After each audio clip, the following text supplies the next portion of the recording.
This is a story involving political intrigue, conspiracy, betrayal, execution, romance, spies and secret codes. Royal families caught up in mortal disputes.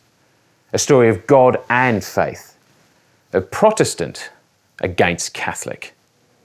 Welcome to Elizabethan England. Following the first decade of her reign, when government positions were set and religious agenda established, Elizabeth I faced some enormous challenges ahead. Surviving many threats to her throne, she ruled England for almost 50 years, including a period of prosperity and expansion. One of the major challenges came from her cousin, Mary, Queen of Scots. Elizabeth, born in 1533, was a disappointment to her father Henry VIII. He desperately wanted a male heir. And before her third birthday, Henry had her mother, Anne Boleyn, executed on the pretext of adultery. Furthermore, the English Parliament declared Elizabeth illegitimate. She was born just 8 months after Henry's marriage to Anne and removed her from the royal succession.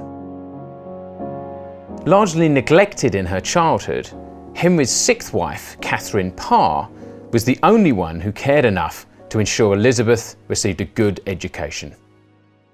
When Queen Mary I died in 1558 with no heir, she was succeeded by her half-sister Elizabeth, aged 25. In 1559, Elizabeth officially restored Protestantism as the faith in England. And in regard to ongoing religious upheavals, she told Parliament, "There is only one Christ, Jesus, one faith. All else is a dispute over trifles." Then there was her cousin Mary, who was the daughter of Elizabeth's uncle James V of Scotland and a young rival for the crown. At 6 days old, Mary was crowned Queen of Scotland, following her father's death just days after a devastating defeat in the Scots War with England. Mary spent her childhood in France. King Henry II remarked upon her arrival, "The little Queen of Scots is the most perfect child I have ever seen." Mary received a fine education. She learnt 5 languages, as well as her native tongue, played music, rode horses, loved dancing and practiced falconry. She was a true Renaissance woman and Catholic. Her guardians married her off to the future French king, attempting to secure an alliance with France, which was overwhelmingly Catholic. In 1560, a year into his reign, young King Francis died. At 18, Mary was a widow. Returning to Scotland, Mary had little idea of the perilous and complex political situation she faced. Being Catholic in a Protestant country, suspicion and distrust of her was rife among the Scottish nobility. Suspected of involvement in the murder of her second husband, Lord Darnley, matters got worse when Mary married the prime suspect, the 4th Earl of Bothwell. When civil war broke out in Scotland, Mary was forced to abdicate the throne to her 1-year-old son, James VI, whose father she was suspected of helping to murder. Mary was imprisoned in Lochleven Castle and Bothwell exiled. Mary soon escaped, but after unsuccessfully trying to regain the throne, she fled to England, seeking refuge with her cousin Elizabeth.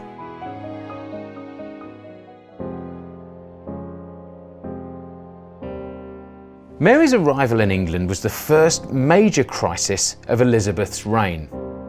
Upon arrival in May 1568, she was imprisoned at Carlisle Castle. Despite being denied her freedom, she still had her entourage with her and spent time reading, sewing and hunting. So what threat did Mary pose to Elizabeth's reign? The English Parliament and nobility were concerned about Catholic plots to overthrow Elizabeth and install Mary on the throne. Many English Catholics supported Mary, as well as powerful foreign interests. There were three main plots hatched to unseat Elizabeth. The first was the Ridolfi plot of 1571.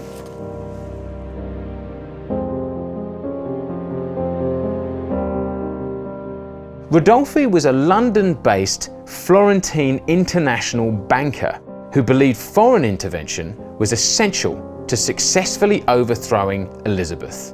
A staunch Catholic and financier of uprisings, Ridolfi garnered support in his travels to Rome, Brussels, and Madrid. Crucially, he was supported by Pope Pius V, who had excommunicated Elizabeth in 1570.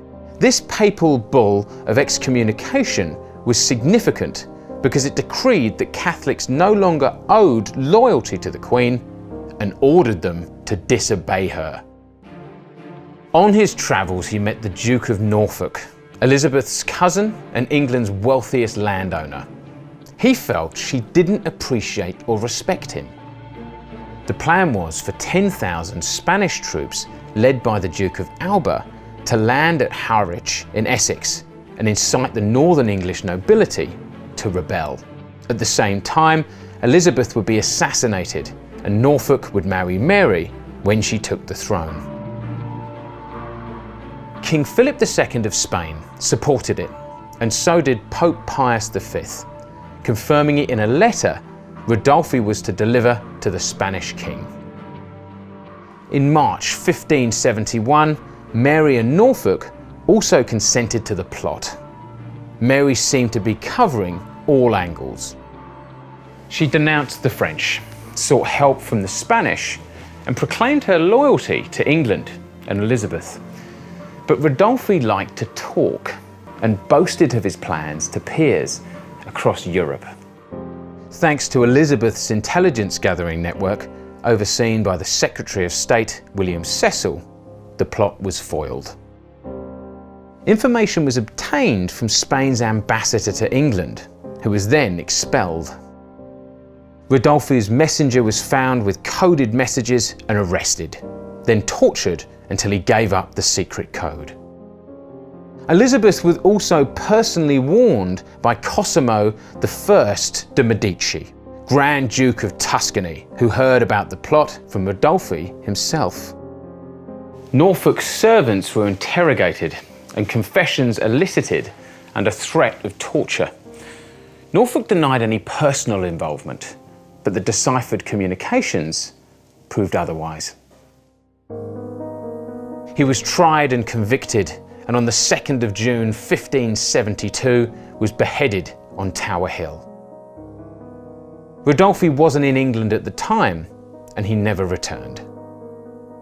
Elizabeth knew Mary was involved, but wouldn't condone her execution, instead choosing to increase surveillance and monitoring.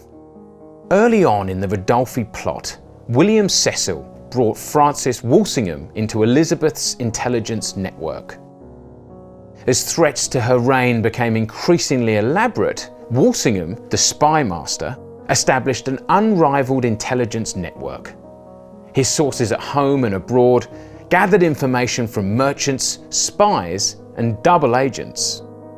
Walsingham was stridently Protestant and detested Mary, describing her as the monstrous and huge dragon. He wanted her dealt with.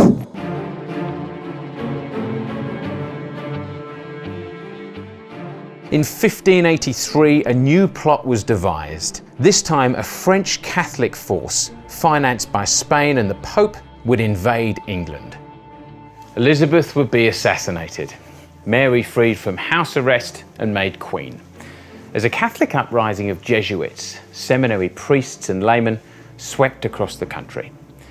Sir Francis Throckmorton, cousin of Queen Elizabeth's lady-in-waiting, had spent time on the continent and became sympathetic to the plight of exiled English Catholics. Returning to England, he met Bernardino de Mendoza, the new Spanish ambassador, appointed by King Philip II after the previous ambassador's exile. Throckmorton became the intermediary between Mary Queen of Scots and Mendoza. Again, Walsingham uncovered the plot through his intelligence networks and placed Throckmorton under surveillance. 6 months later, Throckmorton was arrested. Elizabeth's spies intercepted documents detailing ports to be used in the proposed invasion and the names of Catholic conspirators.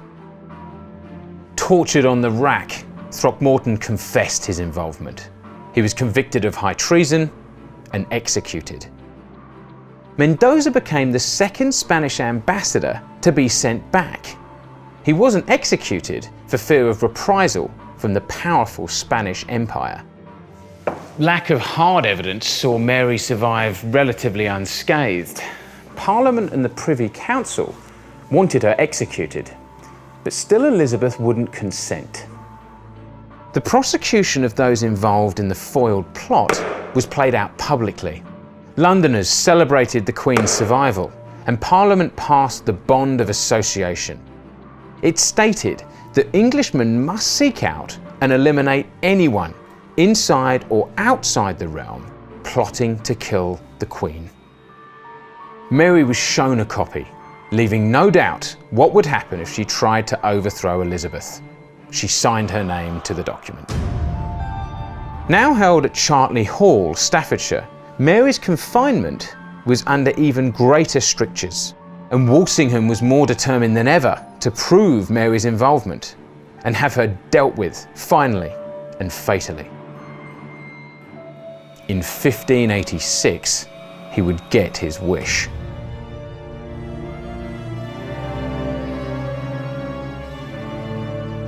A prisoner now for 20 years, Mary started secretly corresponding with recusant Anthony Babington. Babington was recruited as part of a plot to assassinate Elizabeth and install Mary as Queen of a Catholic England that would be supported by the powerful Spanish Empire. Mary's secret correspondence was encrypted by her cipher secretary, who was imprisoned with her.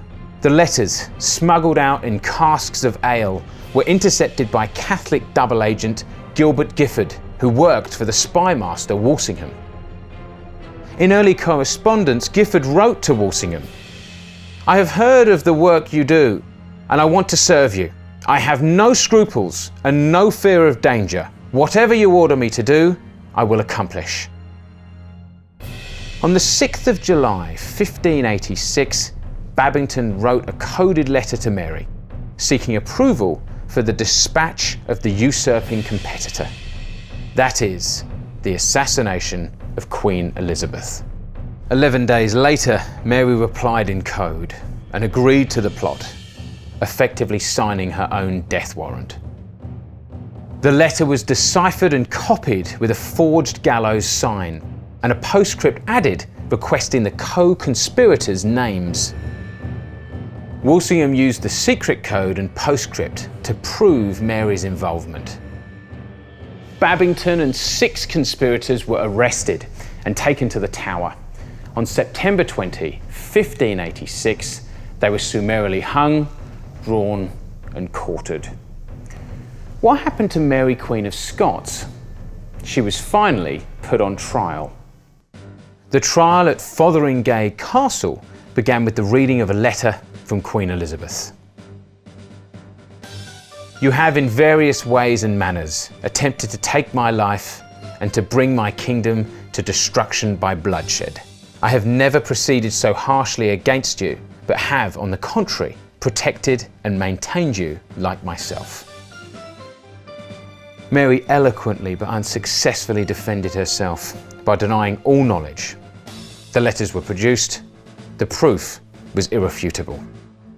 Parliament and the Privy Council found her guilty of treason and insisted on execution. William Cecil prepared the death warrant in December 1586.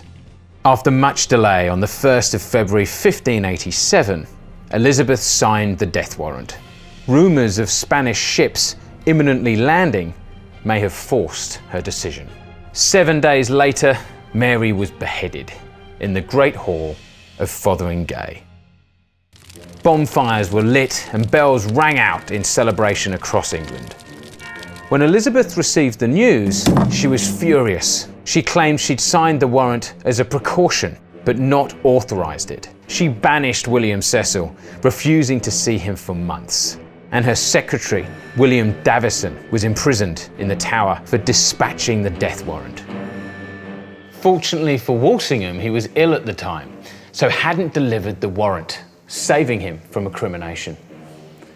So why was Elizabeth so reluctant to eliminate someone who tried to assassinate her? It was more than mere familial loyalty. Elizabeth, a wise queen, knew the potential impact of the regicide at home and abroad. However, English Catholics didn't rise up in protest. There was widespread outcry across Europe, but Elizabeth successfully deflected this by being overcome with grief while claiming her innocence in the affair. Historians have since questioned whether Elizabeth's outpouring of grief was genuine, noting her political astuteness in using Davison as the scapegoat while downplaying her own role. Elizabeth survived and went on to triumph over even greater threats in her near 50-year reign. Threats that would come from abroad. If you like this video, you can find it and so many more at clickview.net. Sign up for free today